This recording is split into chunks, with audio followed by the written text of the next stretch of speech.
magazino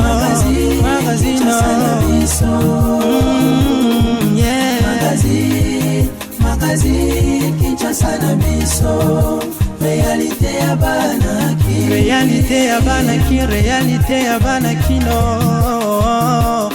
Depuis week-end passé, situation ya carburant et s'améliorer attroupement tu remarqué zali li sous-souté na ville province ya Kinshasa topi na ba station et sikani ni bato banyo kwa maki pona kozwa carburant ti na fin à semaine passée lelo circulation zone normale na Kinshasa et c'est que président de la République Félix Antoine Tshisekedi Tshilombo azalaki bongo weekend oyo na Kananga et sikani ni akendaki ko fungola banzela na cadre toujours il y a développement reconstruction mboka pe désenclavement il y a République Mobimba na kati wana réhabilitation ya université ya Kananga esalama kipe na premier ministre Sama Lukonde na édition ya lelo ne bolandi nyoso wana na cadre ya KNB News o ezali premier magazine d'actualité pe ça nous ba information continue na lingala mon côté na terrain.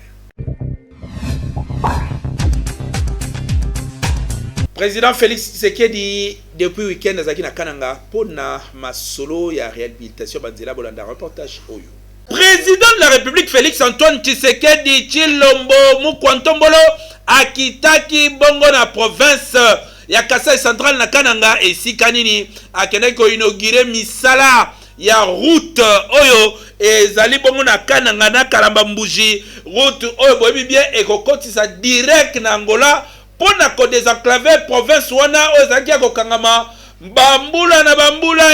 ye moko chef de l'État congolais Félix Antoine Tshisekedi Tshilombo oyo bana mboka balinga kobenga Fachi Beton déterminé peut décider ya kosilisa makambo ya enclavement pe ya kobongisa ba province nyonso na cadre ya développement oyo esengeli yebanda na ba province population ya Kananga ba sepeli bato nyonso bazaki wana ba notable na ba autorité sur place balobi merci Fachi po boyende ozali kolakisa ke ozali kosala musala petit toko ma 2023 match pona yo ekozala kitoko oui Fachi Beton. Premier ministre Jean-Michel Sama Lukonde mokolo ya dimanche lobi alasaki ba travaux ya reconstruction na université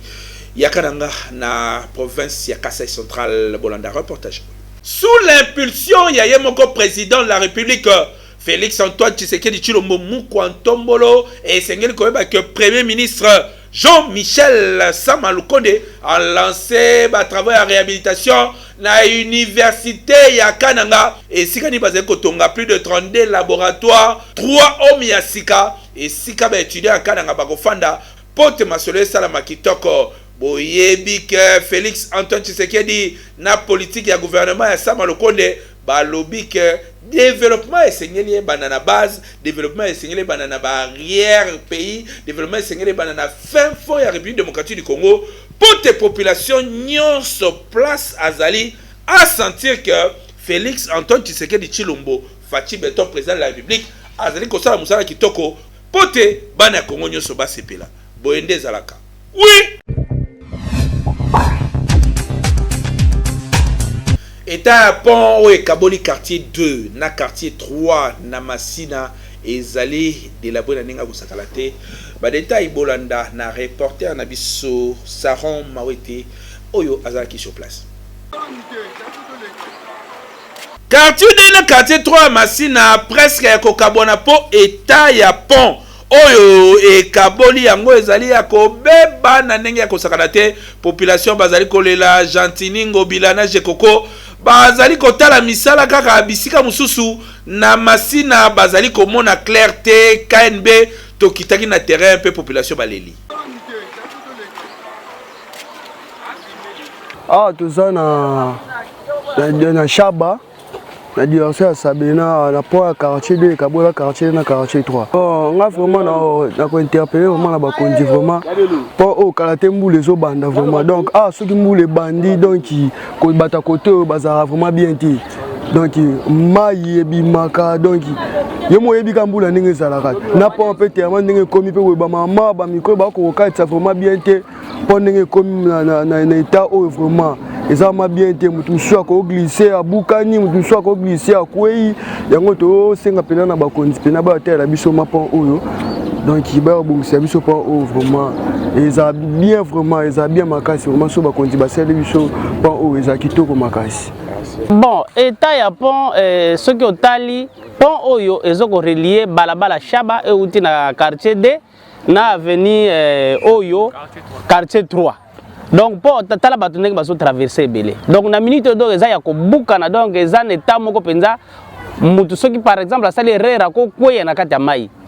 Donc tozo senga donc ba konzi. Ba sali la biso pont parce que pont ya Shaba ya kulumba eza mwa musika. Koto pe oya sekune za penza loin musika. Donc oyo donc yango zo relier parti oyo bato nyonso ba quartier de ba quartier 3 ba traverser kana pont oyo. Muta ya ko pesa mungu to polo e ko sala biso le côté. Mais ceux qui muta sala biso pont oyo e ko tika des années peut-être ko sala meilleur souvenir pour na ye. Ko ya ko pesa biso polo ko ya ko pesa biso soki ni soki 1000 francs 2000 francs e ko contribuer ne loko moko te. Mais bana na biso tel que na mito na uto tika mwana classe. Ça nous inquiète to interpeller ba konzi batale biso likambo pont oyo traverser balabala Shaba ya quartier D po e que de quartier 3. Gouverneur ya ville Kinshasa banvula yango ekomi pene na ba bourgmestre na yo bosala eloko koluka solution pona bana masina quartier D na quartier 3 to yebi ke ba député oyo ba vota awa surtout ba provinciaux na ba nationaux ba kenda na bango ko fandela kolia mbongo kasi population ko souffrir et tala kanango bango lisusu te yango na ba sengi na gouverneur talela bango situation oyo po banvula oyo ezali ko banda na ba moi oyo ezali ko bima mikolo oyo elakisi ke tango mvula eko banda samawa pe bango ba kozana pasi bokela bango mawa oui ba bailleur oyo ba pesaka ba locataire ba facture ya mike sans kolakisa bango facture ya munene bozwa kiti bofanda préoccupation ezali awa botika kimoyibi na mbonga ba locataire na bino et sopaka bino ba détail bolanda na reportage ya Peggy Lumba. Phénomène oyo ezali makasi na Kinshasa ba bailleur ebele balakisa lisusu facture ya courant to ya maïté. Tozali ba locataire kasi tozali ba umbu te yo bailleur soki facture ya courant ye obombi yango na ndenge na yo osali ba calcul na ndenge na yo obandi ko kabula ba papier ya mikie lokola ozali ko pesa batu numéro ya téléphone to pe numéro ya transfert ya mbongo atabino moko ba locataire ya Kinshasa ba leli ba lobby que situation oyo pasi na mapango soki l'état ko kotela bango po ba kolo lupangu bazali kolia non seulement mbongo kaka ya ba loyer na bango kasi ba koti na mbongo Régie des eaux na mbongo SNEL ezali ko sala pasi. Ceux qui ndeti facture à ma yebe ya courant yo propriétaire à lupango oye bisi ba locataire facture ya ki ndeti 10 000 na 10 000 wan so to 5 portes il faut la sabiso biso siko nde to yeba na 10 000 wan encore et toi 5 portes ça combien pour to sangisa mbongo to pesa 2000 à chacun mais ça te que yo papa lupango obanda ko bakisa intérêt général na yo police à libota na yo bango e comment lelo papa lupango ye moko sali facture ba facture ye moko a komi kaka kata ndako na bana ye après il peut ça un exemple 10 000 mais ya bagisi au les à la 2000 ya ko ta ba 5000 pour so mbongo wana lesa bana ye akati ba papa mike komi papa trésor on refuta mbongo mai 7000 papa Guilain on refuta mbongo mai 15000 tu vois maintenant tu se prendre en côté va changer comportement locataire azamu wumbo na yote azane mutu oyo foot la pana yo et ate soko mutu e foot la pana yo comme c'est mon ngamba wane to boyango tike loko wana basala na transparente nzambe pa opambola bango eza mai ya Régie des eaux biso nyonso tozo sala to partage batika ko pesa ba papier wana et pa ya ba locataire azamu wumbu na bango te locataire ndenge ya sombi lopango un jour nzamba opambola locataire akosomba lopango ezaka ndenge wana SNEL ndenge moko makambo Régie des eaux salak makambo pe bato SNEL basalak eza ndenge moko soki SNEL ye bayeba kolakisa bato kure eza boye poto futa apesa biso ba papier mike oyoka facture la kure bimaki il faut que tu as 10 000 il faut que tu as 5 000 to mona papier yango ndenge bozali na lopango mamimi yokuna au moins tamsu boza bino nyoso moko babi yokuna lokolo za na bana ebele okofuta 7 000 mona facture te papa nanga comportement na oyo ba bayer bazo sala eza mabe makasi o mona ta mususu ye mayo amelaka na futela na ngote en tout cas comportement on est sunga bisote il faut facture ya ka totali toi combien de personnes transparent faisal toi combien de personnes toi 5 et combien et 10 000 15 000 to kabola so facture ya mai yeto ya courant bakolinga balakisa te avandi nango asali ndenge na ye akaboli na bino ba locataire ezala ba bayer ezala ba héritier bana ba bayer basala kabiloko wana balakisa facture te basali la kaka bango balingi batili monta ba pesi yango kofuta ba bayer il faut ba changer mentalité kala ezalaka tanga na zokola so facture ye balakisi mutu na mutu sima basala calcul lele kuma facture au monate oyo komona oyo moko akomi aye kopesa yo lokola na lobi boye eza peut-être eza ndengi moko ke babayere bayoka baye ba lokoso wana eza malamu te babayere ebele bayebisi biso ke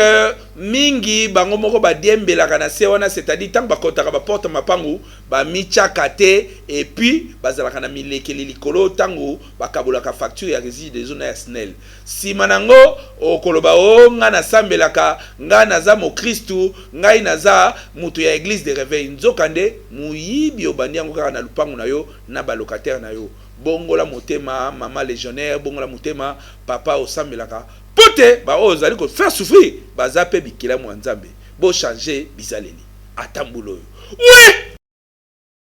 population ya Pascal Namasina surtout na boulevard Lumumba bakati saka likolo ba passerelle te basela ba passerelle kasi ba welela ka ko sauter ba bordure wana et ça la kasoni pasi pe mawa ba détail bolanda na reportage ya Saron Mawete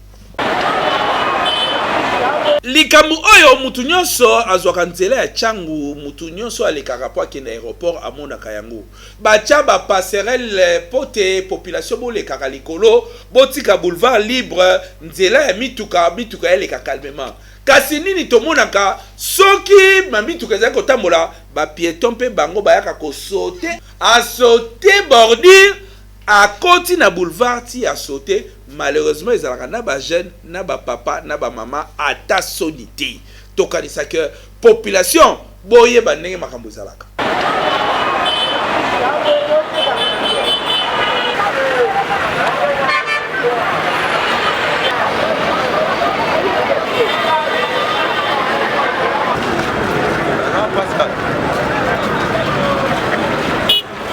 oyo ezali problème te o mama Denise talelanga likambo yo président Fachi salisa biso na likambo yo o ezali likambo ya biso moko changement ya mentalité batibia na biso esengi ko bongo na c'est-à-dire makanisi na biso na ba bongo na biso e bonga na po mboka na biso ekende liboso totika ba habitude oyo po ezali ko sopa biso ba paya o bazali ko ya na mboka bazali ko tala o population nini peuple nini oyo akatisaka asotaka ba bordure pe akatisi na boulevard atiki passerelle libre ezalaka te ata bino moko oui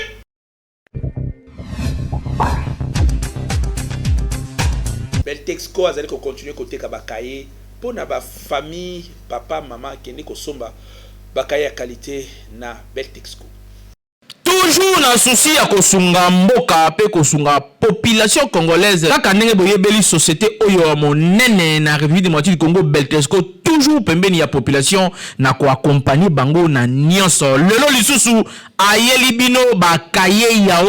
pona kelasi ya bana na biso classe ezali kozonga kala te awa na yango kimaka deja mbangu na ba magasin nyonso ya Beltexco oyebi ezali partout awa na Kinshasa na ba commune nyonso soko tuni magasin ya Beltexco ezali po osombela bana na yo ba fourniture scolaire ya qualité supérieure lokola ba cahier yao ba stylo Simba pe ba cahier cartonné ya ba format nyonso ozana besoin ozwa ba cahier ya qualité pe ba stylo ya kitoko pona bana na yo année scolaire oyo bazala à l'aise kimambango na ba boutique ya Beltexco okozala desiti responsable maman responsable bandeko nyonso basungaka bana mpo bazonga kelasi Betosco komo mesano ameli bino bakaye kitoko babengi bakaye ya uya Betosco oyo ezali bakaye réussite bakaye oyo mwana so akomeli yango akoéchoué te po ezali bakaye ya réussite bakaye oyo couverture ezali makasi bapapier ezali pembe ligne de page ezali kitoko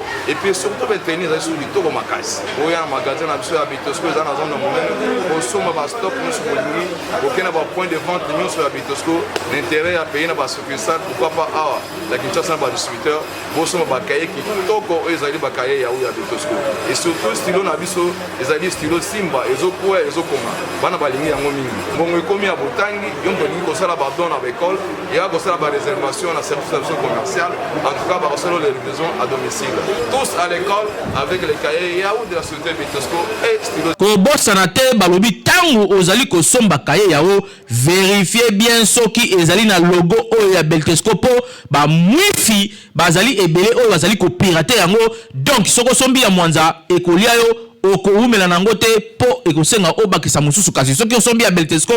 ozali mobimba ane mobimba bana bakotanga kitoko po bakaye na bango pe ba stylo na bango ezali ya qualité supérieure oyo tolobaki te tolobi Betosco vraiment mosungi ya mboka Kinshasa et l'équipe partout.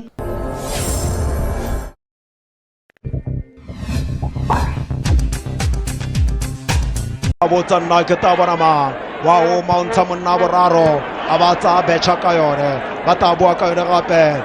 Rentrée à Ligue des Champions et Salemaki Bongo na cadre Afrique awa na Gabon CAF BTC match entre Vita na Gaborone Sporting Club match beta mina ndenge ya kosakanate Vita a poli 1-0 na tina suka ya match bana ve ya baleli pasi pe mawa kasi ba amoureux ya baloron esengeli ba cœur ba bale zongi c'est-à-dire Ligue des Champions ezongi ndenge ezalaka kala tokanisa que ba équipe ya République démocratique du Congo ba ko se préparer pour bazala compétitif na ba compétition o nyonso pe bana Kinshasa ba sepela bana ve ya nzombo le soir ba yo ka sengo na nyonso oyo ko salema e mangu haka e mang responsibility haka so se le gore sala ke gore sa bisita ka gore na tshedi mona go ya gompio gore tsa thoko Alfred Vela piwa morwalla konta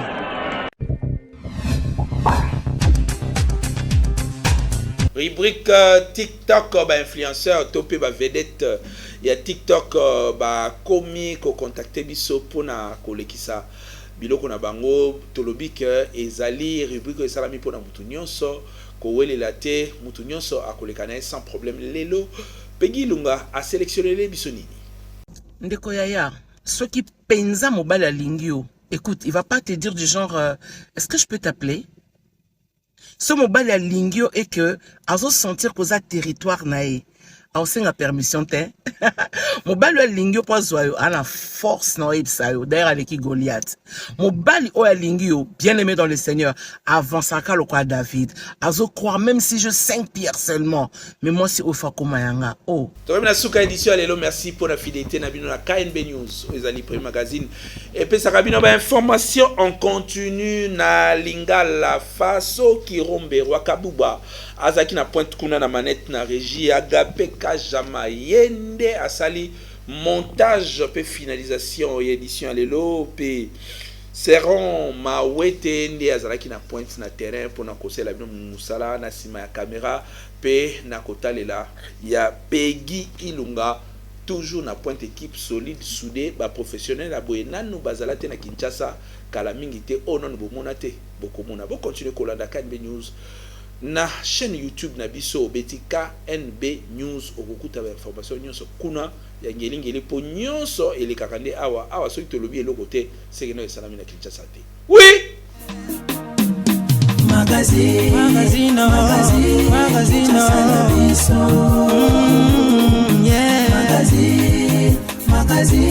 Kinshasa na biso réalité ya bana ki réalité ya bana kino